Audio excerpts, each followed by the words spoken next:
राज्य सरकार द्वारा हाल ही में शुरू की गई लाड़की बहन योजना के लिए राज्य भर में आवेदन भरने के लिए महिलाओं की भीड़ उमड़ रही है। ऐसे में कई जगहों पर कुछ दलाल इन महिलाओं से फॉर्म भरने के लिए पैसे वसूल रहे हैं। ऐसा ही एक मामला अकोला जिले के मूर्तिजापुर में तहसील कार्यालय के पास सेतु केंद्र पर सामने आया है।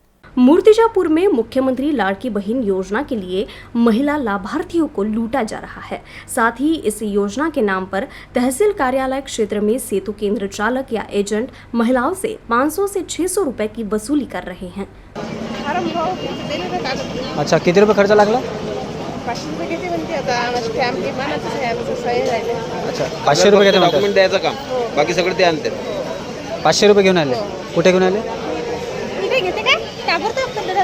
नाही, आम्हीच तर विचारून आलो होतो। सगळं करून देतात? 500 रुपये दिले तर सगळं होऊन जातात? अच्छा, 600 रुपये खर्च येते असा टोटल।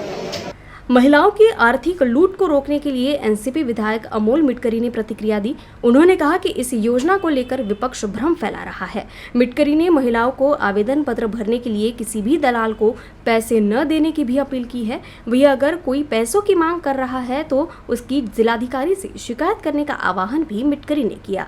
राज्य सरकारच्या मुख्यमंत्री लाडकी बहीण या योजनेच्या अंतर्गत महाराष्ट्राच्या तमाम माता भगिनींनी अर्ज भरायला सुरुवात केली। गोरगरिबांना फायदा व्हावा, गोरगरीब महिलांना त्या माध्यमातून थोडा आधार मिळावा याकरता अर्थमंत्र्यांनी अजितदादांनी या अधिवेशनामध्ये ही योजना आणलेली आहे। मात्र दुर्दैवाने असा प्रकार महाराष्ट्रात दिसतोय की या योजनेचा सुद्धा गोरगरिबांच्या सहानुभूतीचा फायदा घेत काही एजंट 20 रुपये, 50 रुपये, 500 रुपये ते 700 रुपयापर्यंत केवळ फॉर्म भरून देण्याचं शुल्क आकारतायत। माझी आपल्या सर्वांना विनंती आहे की असा कुठलाही शुल्क राज्य सरकारच्याकडून आकारला गेलेला नाही।